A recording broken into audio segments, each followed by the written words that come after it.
What do you like about what you've seen from this team so far defensively, and what do you think you still have to improve on? A lot to improve on, but we've made significant progress from the time we got here. And a lot of it is just continuity and guys getting reps with each other, understanding each other's strengths, understanding where we can help, where some guys have weaknesses. But overall, in 2 games, been pretty pleased with our effort on the defensive end. Obviously, we had some turnovers that led to some easy baskets, but for the most part on Sunday against Wake, our defense sort of held the line for the most part.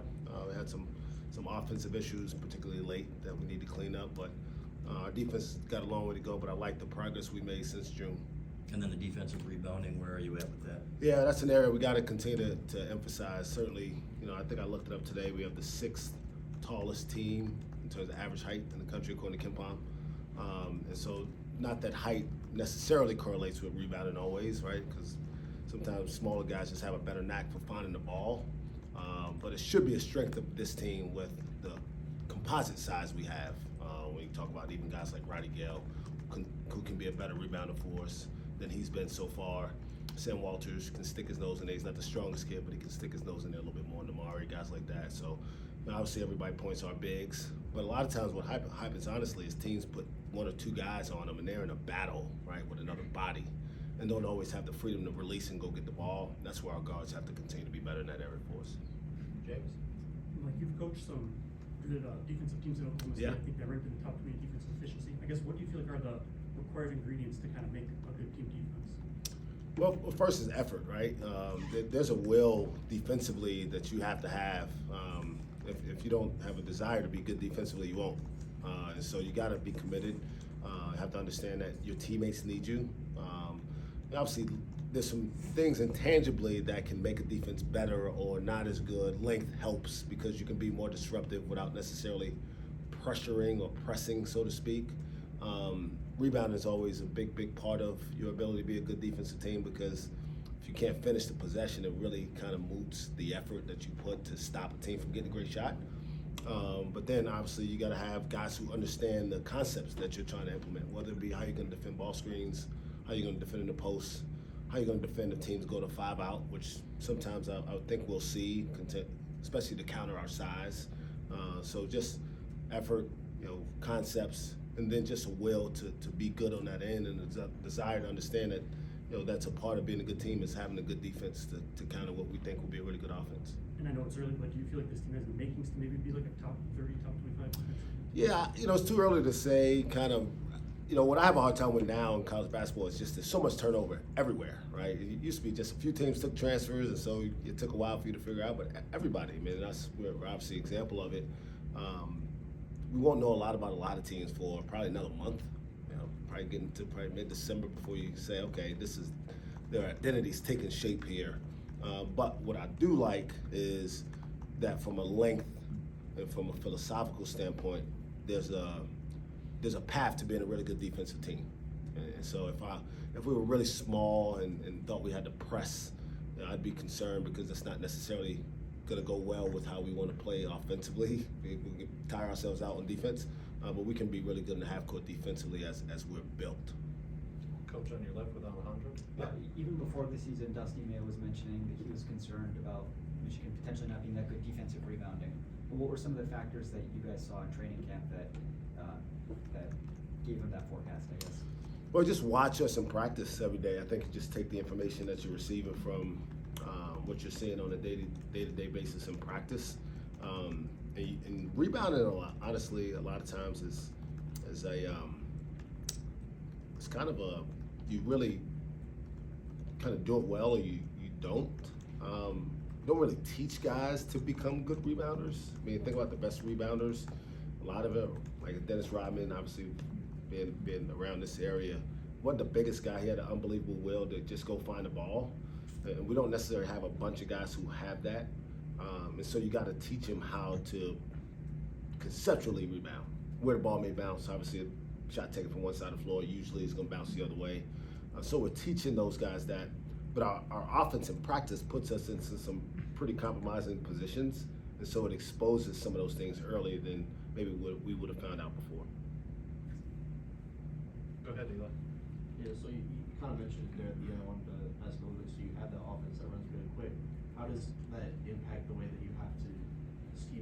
defense, like, are you sitting back a little bit to give guys a breather, knowing that they're gonna push on offense? Are you crashing the boards as heavily? Like, how does the offensive play impact the way that you look at the defense? Yeah, I mean, obviously you have to coach one side of the ball to continue to have a positive impact on the other side. And so we won't necessarily press as much if we don't need to. We'll play much more half-court control of the game. With our size, we think we can be disruptive in the half-court well enough not to have to extend the floor a ton.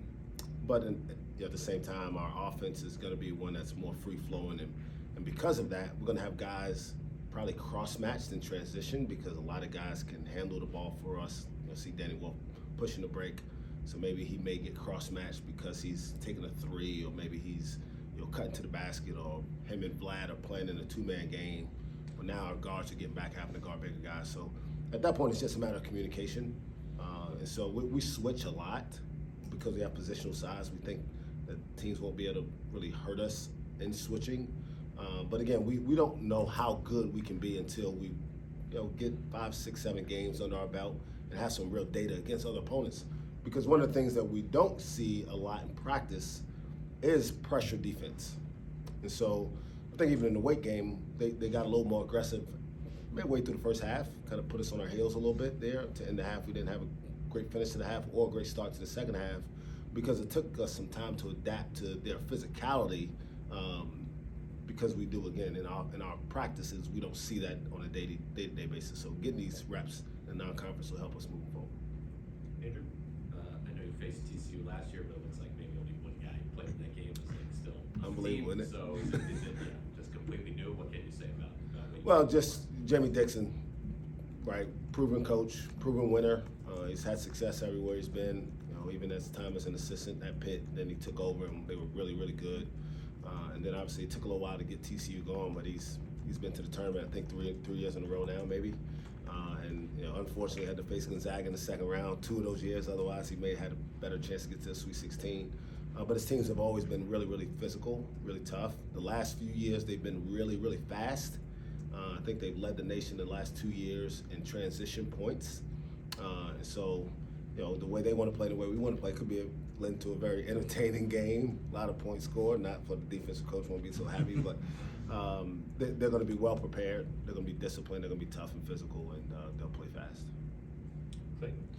When another team is like going to trap you guys out of a ball screen, what are the keys to beating that? And is that an emphasis going into this one? Yeah, spacing, right? You got to have outlets.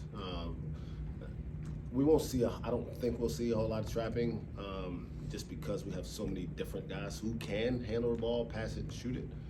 So it'll put us in an advantage situation somewhere if they're putting 2 on the ball a lot. So then it's a matter of cutting and finding the right guy. But to do that, we got to be willing to know that it's okay to get off of it. Sometimes it's harder for guys earlier to trust that because they're used to.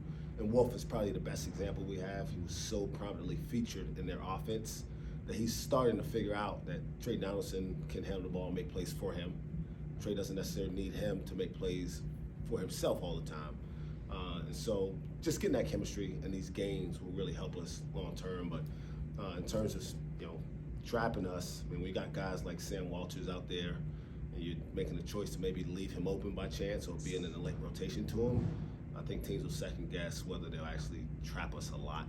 Maybe in the post some, because our bigs are usually not as good passes out of double teams, but our guards will be handling the ball most of the time in those pick and roll situations. Coach right in the middle with Anthony? Yeah, when it comes to how you guys operate as a staff, is it data driven? Is it feel and gut instinct, or what's kind of the dynamic of how you guys prepare? I'd say it's probably 75 to 80% data driven. But there's an element of knowing your team that you kind of have to throw the numbers out with. We're learning some of that because we have so many new guys. We're new to each other, some of us. Known Dusty for a long time, never worked with him. So I'll give you a great example. I was helping them with substitutions, and I think it was maybe our second exhibition game, and Ruben picked up a second foul in the first half. Well, my philosophy, we hadn't talked about that. So in the game, I didn't sub him in, but I asked him about it afterwards, and he's like, you know what, I would probably have been okay with it. So those are some of the things that we'll learn as a staff, because some people are tried and true. 2 fouls in the first half, you sit, right? And some people are less restrictive on that. And so those things will evolve as we learn our guys, how they handle those situations. As you saw the other day, we played Ruben and Amari with 2 fouls in the first half on Sunday, right? So those are things that we'll continue to learn about ourselves as a staff, but also about our team, what they can handle. And then you said with other teams, it might take you a month and a half to figure out what they are. Is that how you feel about your guys' process too? Yeah, I mean, just to give a kind of ballpark, it won't be exactly right. November, what was our first game? November 3rd, 4th? What was it? 4th, right? It won't necessarily be December 4th, but I think around that time we would have played enough games, home, neutral, high major, mid-major, different styles. We saw some zone against Oakland. We saw some pressure defense against Wake. Sure, we'll see something a little bit different from TCU in terms of maybe how they guard ball screens. Typically, they kind of ice them or try to keep us on the side of the floor when I coached against them before. We haven't seen that yet. So I think we'll have enough, at least, entry points of data where we can say, okay, this is how this team needs to become good over the next month, right? And so then December's a month about fine-tuning those things before you really get to the grind of conference play. On your left with Tony. Yeah, Mike. When we hear about Danny and Vlad working together, a lot of the talk about working out some of the kinks, right, is on the offensive end. But I guess I just want to know what it's like working with those 2 7-footers on defense and sort of this vision that you guys had and how it could work versus how it's coming together. Yeah, it's interesting you say that. So when I first told Dusty back in the spring that would come with him, and we knew we were going to pursue both of those guys, that was the first thing he said. He said, I need you to study the film on if this can work defensively. He felt pretty confident about it working offensively, but in terms of how I thought I could help us build a system with the rest of the staff on, can we be a switching team with 2 bigs? Can one of them good enough to guard on the perimeter and switching, which we do a lot? And the truth is, college basketball helps you a little bit with that because you can play zone, you can stand in the lane a little bit more, you can help off certain guys. This with the NBA may be a little bit more difficult to do that because of the spacing rules and the defense of 3 seconds. But those guys have embraced the challenge because it has been different for them. We have asked them to do things that they haven't done as much in the past, but they're really coachable guys. And I think their teammates are learning how to help them when they are in those situations on the perimeter. But we had a possession the other day where there was some confusion. Black got caught on the perimeter. We gave up a 3 toward the end of the first half. But again, it's getting through those kinks and figuring out how to get those rotations down that actually excite me. Those are the challenges that I look forward to solving during the season with our guys. And then looking back and saying, man, we did a really good job addressing that. And hopefully we won't have those situations hurt us as much moving forward. James. I guess, how do you grade if you guys had a good defensive performance? I guess, are there any certain benchmarks or, numbers or metrics that you guys are trying to hit? Yeah, I mean, there are a few things. We talk a lot about challenging shots. We want a high percentage of the shots to be challenged. We obviously don't want to give up as many threes. You want to take away from the other team what you want to do, right, to win on offense. So we want to make a lot of threes, and we don't want to let the other team make a lot of threes. Defensive 3-point percentage is a big one for us. We've defended the 3 pretty well so far in the first couple games. Contested shots, rebounding is always a big number for us. And then another one is like assisted baskets by our team, how well they're playing within their offense. If teams are playing a lot of one-on-one, it's usually good for us because it means we can build help and make them take tougher shots. Wick did that with some success, more than we liked the other day, but those are 3 of the things that we're pretty consistent about. I know Justin, he's been dressing, but he hasn't just played yet. I guess, is there an update on, his status? Yeah, so I have to kind of be a little careful on how much I speak. Dusty's the head coach still, so he's practicing. I think he's trending toward playing, but it's obviously the conversation is going to come from him. Anything else? All right, thank you, Coach. Thanks, guys. Thank you.